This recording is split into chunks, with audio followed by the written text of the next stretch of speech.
नमस्कार दोस्तों, आप सभी का स्वागत है जीके संसार पे। आज हम सब डेली जीके क्विज का पार्ट 4 डिस्कस करेंगे और ये आपको डेली शाम 5 बजे मिलता है, तो आप इसे मिस मत कीजिएगा। इस सेशन के अंतर्गत आपको 10 अति महत्वपूर्ण सामान्य विज्ञान और सामान्य ज्ञान के प्रश्न दिए जाते हैं, जिसमें से आपको 6 प्रश्नों का सही जवाब देना होता है, तो आप इस क्विज को पास कर लेते हैं, अदरवाइज आप फेल हो जाते हैं। और ये जो सभी क्वेश्चंस होते हैं आपके हर एक प्रतियोगी परीक्षाओं की दृष्टि से बहुत ही महत्वपूर्ण होते हैं, तो आप मिस मत कीजिएगा। और हर एक प्रश्न के जवाब देने के लिए आपको मात्र 5 सेकंड का समय मिलता है। इसी टाइम फ्रेम के अंदर आपको आंसर देने होते हैं। और अगर आप लोगों ने पार्ट 1, 2 और 3 नहीं देखा है तो आप डिस्क्रिप्शन बॉक्स में जाइए और वहां से लिंक के थ्रू आप उन पार्ट को देख सकते हैं और अपना टेस्ट के तौर पे वहां पे लगा सकते हैं। तो चलिए सेशन को स्टार्ट करते हैं और सबसे पहले आज का विचार देखते हैं। सपनों को सच करने से पहले सपनों को ध्यान से देखना होता है, तो आप ध्यान से सपनों को पहले देखिए, तभी आपके सपने सच होंगे। और एक कथन किसका है?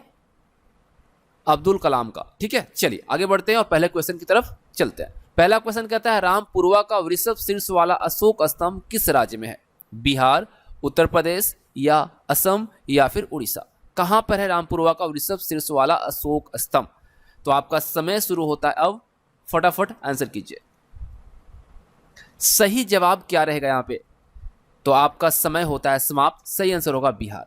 बिहार के पश्चिमी चंपारण में, ठीक है, रामपुरवा का वृषभ शीर्ष वाला अशोक स्तंभ है और पाया जाता है, ठीक है, स्थित है। यहां से प्राप्त स्तंभों में शीर्षों पर सिंह और वृषभ की प्रतिमाएं जो है निर्मित है। इनमें से एक जो है वो आपका सप्त स्तंभ है। इसमें आदेश लेख प्राप्त हुआ है, ठीक है। और इन लेखों में अशोक की धार्मिक घोषणाएं तथा उसके धार्मिक कार्यों का विवरण दिया गया है, ठीक है। याद रखिएगा, रामपुरवा का जो वृषभ शीर्ष वाला अशोक स्तंभ है, यहाँ पे क्या मिला है? यहाँ पे स्तंभ जो है उसमें सिंह और वृषभ की प्रतिमाएं पाई गई हैं, और ये जो इस पे लेख हैं वो लेख जो है उसमें अशोक के धार्मिक घोषणाएं और उसके धार्मिक कार्यों का विवरण दिया गया, ठीक है। तो आई थिंक आपका आंसर यहाँ पे सही रहा होगा। क्वेश्चन नंबर 2 की तरफ बढ़ते हैं। जेजाक भुक्ति प्राचीन नाम था। जेजाक भुक्ति जो था वो किसका प्राचीन नाम था? बघेलखंड, उज्जैन, मालवा या बुंदेलखंड? क्वेश्चन को ध्यान से देखिए और आंसर कीजिए। आपका समय शुरू होता है अब। तो आपका समय होता है समाप्त। यहां पे सही आंसर रहेगा बुंदेलखंड। देखिए, जेजाक भुक्ति बुंदेलखंड का प्राचीन नाम था और पूर्व मध्यकाल में यहाँ चंदेल राजाओं ने शासन किया था, और इसकी जो राजधानी हुआ करती थी वो महोबा हुआ करती थी, ठीक है। तो देखिए आपका आंसर सही है या नहीं।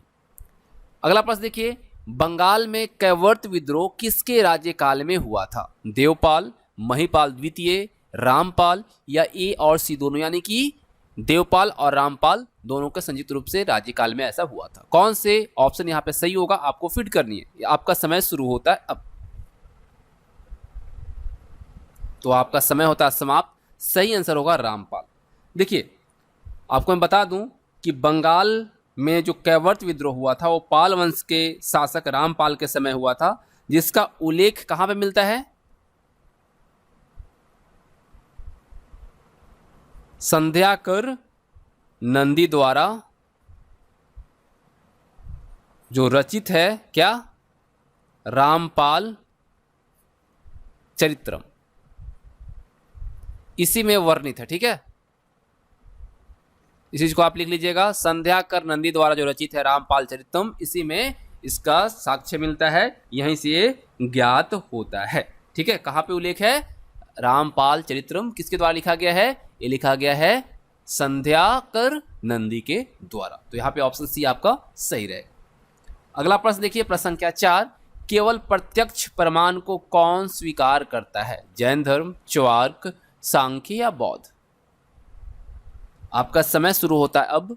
फटाफट आंसर को फिट कीजिए। सही आंसर यहाँ पे क्या रहेगा? तो आपका समय होता है समाप्त। सही आंसर यहाँ पे होगा चावार्क। देखिए, केवल प्रत्यक्ष प्रमाण को चावार्क धर्म स्वीकार करता है। चावाक दर्शन क्या है? एक भौतिकवादी नास्तिक है ना, जिसको किसी पे भरोसा नहीं, किसी भगवान को नहीं मानना, ये सब है ना, ये नास्तिक दर्शन। याद रखिएगा, ठीक है। चवार्क दर्शन क्या है? एक भौतिकवादी नास्तिक दर्शन है जिसके प्रणेता कौन है? प्रणेता की बात करें तो कौन है? महर्षि चवार्क। इन्हीं के नाम पे ये रखा गया, ठीक है। और एक केवल प्रत्यक्ष प्रमाण को मानता है और याद रखिएगा पारलौकिक सत्ताओं को स्वीकार नहीं करता, और इस दर्शन को वेद बाह्य दर्शन भी कहा जाता है। अगर आपसे पूछा जाए कौन सा दर्शन है जिसको वेद बाह्य दर्शन भी कहा जाता है, तो है आपका चवार्क, ठीक है। कौन सा है? चवार्क, ठीक है। क्लियर? चलिए आगे बढ़िए नेक्स्ट क्वेश्चन की तरफ। क्वेश्चन नंबर 5, निम्न में से कौन सा मुगल चारबाग का एक स्थल नहीं है?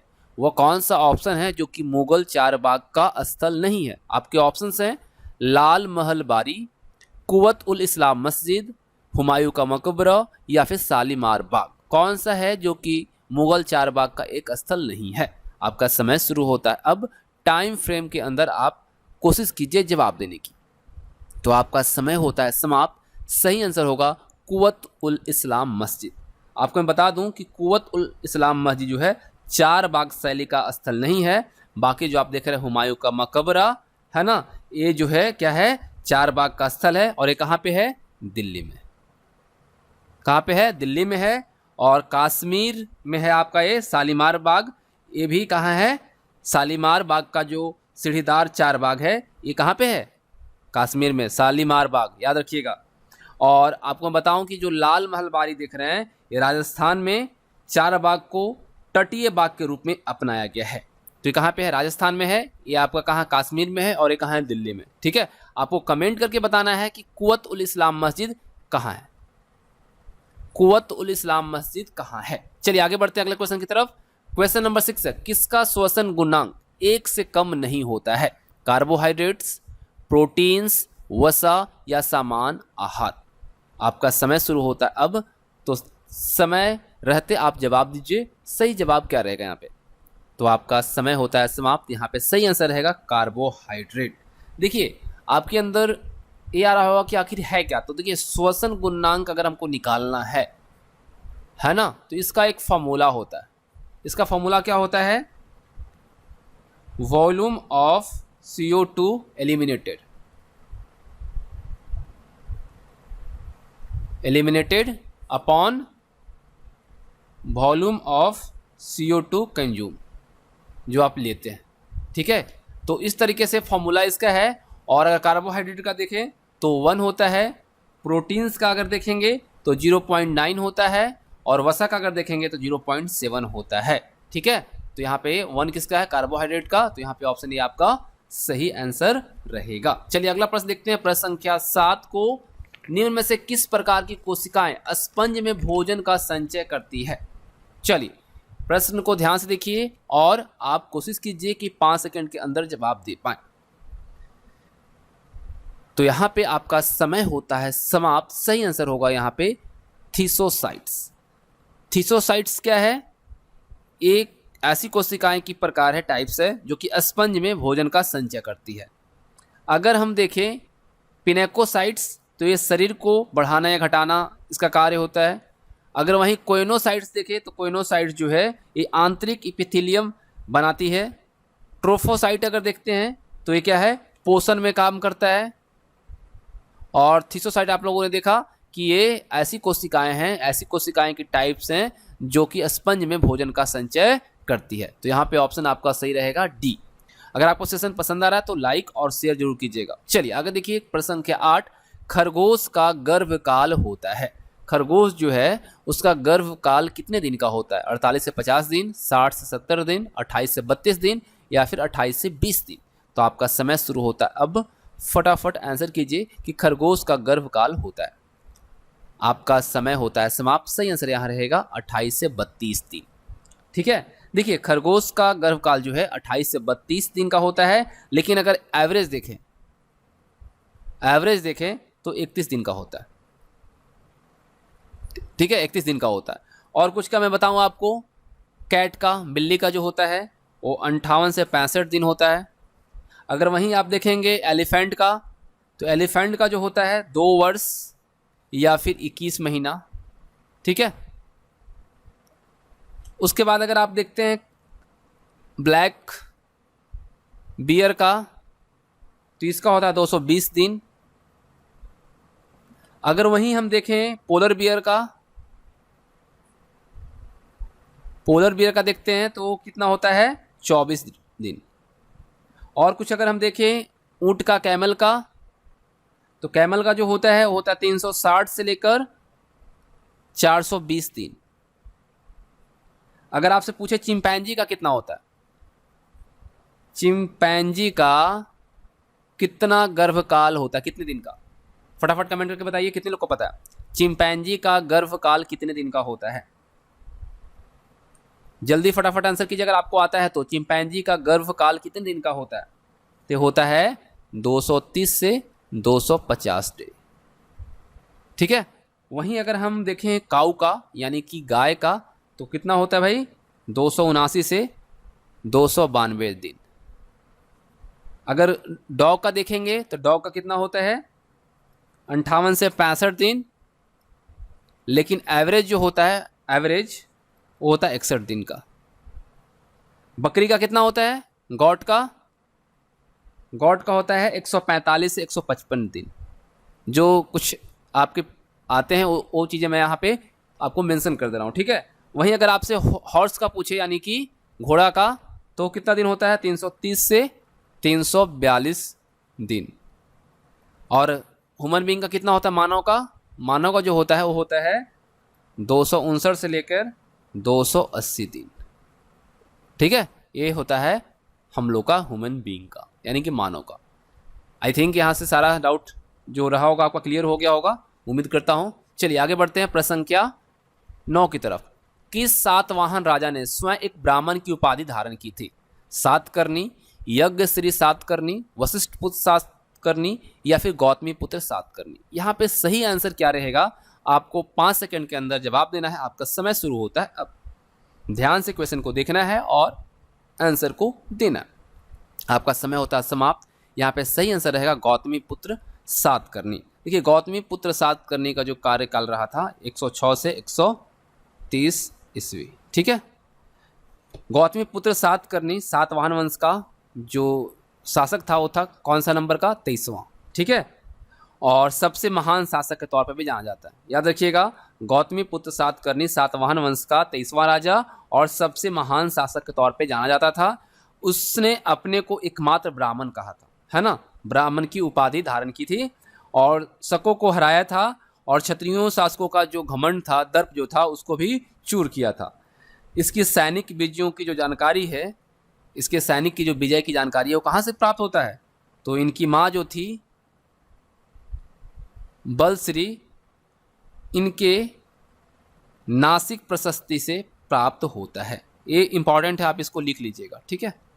सातवाहन शासक गौतमी पुत्र सातकर्णी का जो सैनिक विजय है, इसका साक्षी कहाँ से मिलता है, इसका विवरण कहाँ से मिलता है, तो इनकी माँ बलश्री की जो नासिक प्रशस्ति है वहाँ से ज्ञात होता है।